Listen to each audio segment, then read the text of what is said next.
All right, today we are going to dive into this really powerful idea about how we see the world, or more importantly, how we don't see it. And it all starts with just one number. 50%. Just let that sink in for a second. What on earth could that mean? Well, according to the thinking behind this explainer, it represents something absolutely fundamental about your day-to-day life. So here's the big, kind of shocking idea. Right now, as you're listening to this, you're completely blind to half of what's actually happening around you.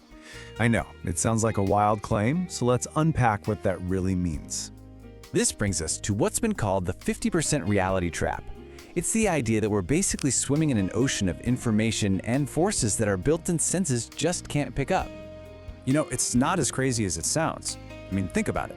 Right now, there are Wi-Fi signals, radio waves, and cellular data zipping right through you. You can't see them, can't feel them, but you know they're real.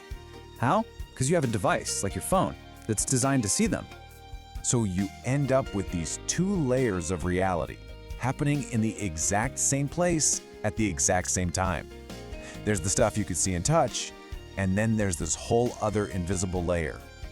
The argument here is that the spiritual realm works the exact same way, not as some place far, far away, but as another frequency that our biological hardware just isn't tuned to.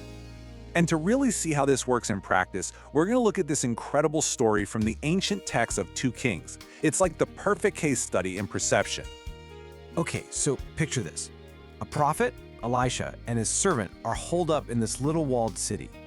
In the middle of the night, a massive enemy army, we're talking thousands of soldiers and chariots, silently surrounds them. The servant wakes up, climbs the wall to look out, and his heart just drops. All he can see is this unstoppable force, and there is no way out. He just freaks out, right? He screams, "Alas, my master, what shall we do?" Which, let's be honest, is a question any of us would be asking. Based on everything he can see, they are toast. And this is where it gets really interesting. You have two men standing side by side, looking at the exact same valley, but they are living in completely different realities. The servant is terrified. Elisha, he's totally calm. How is that even possible? It's clear Elisha is seeing something else. He's accessing more data. So what gives? How can you explain this massive difference in their reactions? Well, it all boils down to this one powerful idea. You really have to wonder, right? What is going on here? From the servant's point of view, Elisha must have looked completely nuts. Is he in denial? Is he delusional? What could he possibly know that the servant doesn't? And here's the big reveal. Fear, in this view, is basically an optical illusion. It's the conclusion you jump to when you're forced to make a decision without all the information.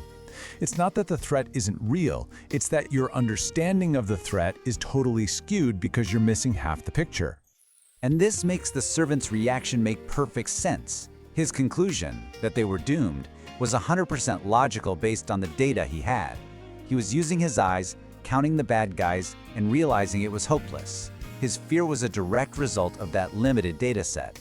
And then Elisha says something that must have sounded completely insane. He just looks at his terrified servant and says, "Do not fear, for those who are with us are more than those who are with them." Can you imagine hearing that? You can see the thousands of soldiers. You could see it's just 2 of you. This makes absolutely no sense. So what does Elisha do?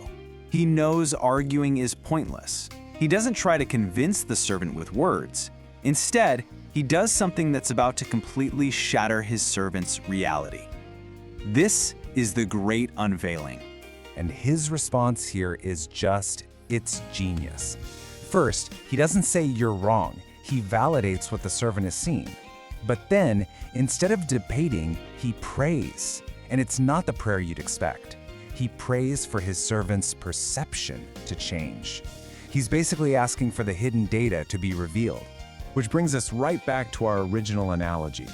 Elisha is about to flip a switch and show his servant the Wi-Fi that has been all around them this entire time. The servant's fear is based on one set of data. But what happens to that fear when a whole new layer of reality, a whole new set of data, suddenly bursts into view?